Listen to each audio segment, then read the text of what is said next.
El texto principal de la lección de esta semana se encuentra en el libro de Hechos, el capítulo 21 y el versículo 11. Allí dice lo siguiente: La noche siguiente el Señor se presentó a Pablo y le dijo: Ten ánimo, Pablo, como testificaste de mí en Jerusalén, así es necesario que testifiques también en Roma. Qué lindas palabras de ánimo para un hombre que estaba pasando por momentos muy difíciles. Ojalá que siempre Dios pueda tener estas palabras para las personas que, haciendo la obra del Señor, se encuentran en dificultades. Bienvenidos a la lección número 11 y el título de la lección de esta semana es La prisión de Pablo en Jerusalén.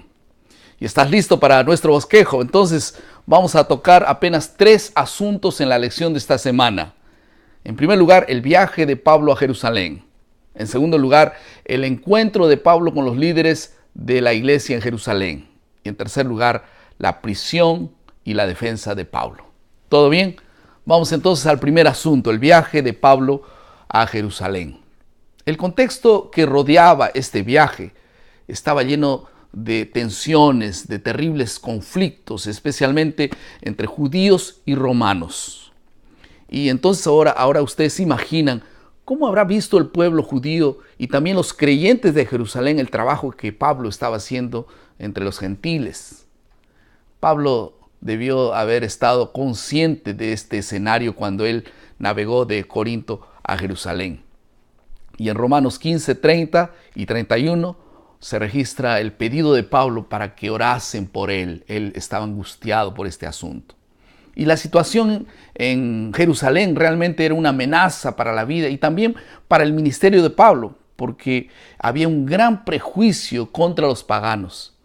Pero a pesar de todo esto, él continuó con su viaje.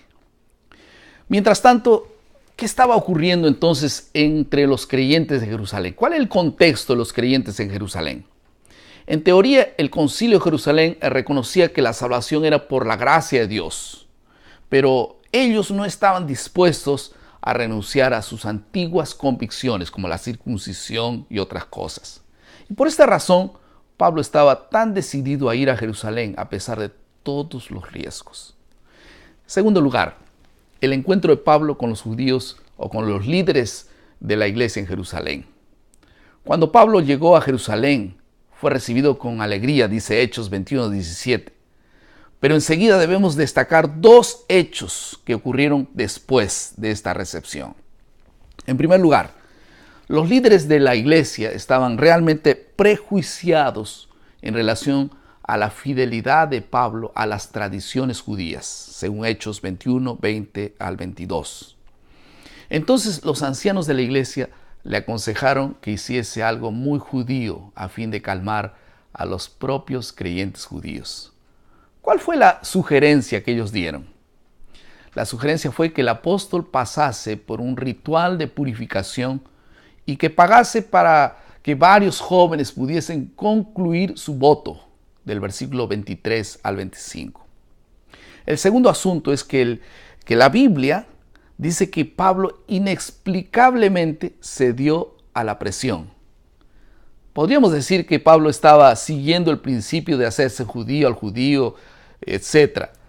Pero en esta ocasión parece como una concesión porque significaba su endoso a los motivos legalistas detrás de la recomendación. Los judíos o los líderes de la iglesia no estaban realmente tratando de proteger a Pablo de los judaizantes. Estaban tratando de proteger sus propios intereses. Esto es lo que estaba ocurriendo. El tercer asunto es la prisión y la defensa de Pablo. Para complicar las cosas, el intento de Pablo de complacer a los creyentes judíos resultó en contra de él.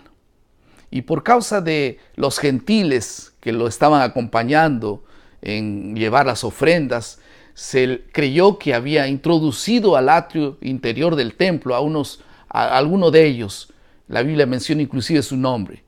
Ahora, cuando se le dio la oportunidad de hablar y él hizo el intento de justificar su compromiso con los gentiles, entonces fue tomado como una confirmación implícita de las acusaciones en su contra. Finalmente Pablo fue llevado a las barracas por los soldados romanos y permaneció en custodia por más o menos 2 años antes de ser enviado a Roma para su juicio. Esto según Hechos 24. Algunas aplicaciones al final de este bosquejo. Muchas veces cuando nosotros aceptamos el llamado de Dios y vamos en dirección al plan de Dios, ni siempre tendremos solo satisfacciones. Acabaremos enfrentando desafíos, pero juntamente con las dificultades, recuerde una cosa, vendrá la ayuda de Dios. Quiero hacer una pregunta. ¿Usted alguna vez hizo algo desnecesario a fin de compartir con alguien el Evangelio?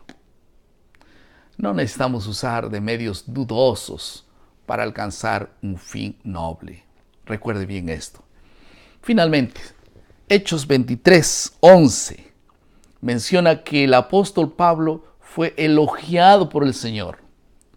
¿Usted prefiere recibir un elogio de parte de Dios o apenas una aprobación humana? Que Dios pueda aprobarte, que Dios pueda elogiarte, tu espíritu misionero y fiel al hacer la voluntad de Dios. Recuerda, a tu lado hay mucha gente que está esperando una palabra y que todos nosotros podamos ser apóstoles enviados por Dios para cumplir y hacer conocer la palabra y las verdades para este tiempo. Vamos a orar. Querido Padre, muchas gracias por tu palabra. Bendice a aquellos que se levantan en tu nombre para predicar este santo evangelio. Te suplicamos que nos bendigas y que tu palabra pueda ser eficaz en cada uno de nosotros. En el nombre de Jesús oramos. Amén. Muchas gracias por acompañarnos. Recuerden que ya estamos cerca del día de la escuela sabática. Aquel día nosotros vamos a reunirnos con nuestra unidad de acción para poder juntar alimentos no perecibles y llevar a las personas que realmente necesitan. Vamos a hacer de esta escuela sabática una escuela sabática solidaria. Y recuerda nuestro lema, maná, cada día, cada uno, cada mañana es alimento para la vida. Que Dios te bendiga.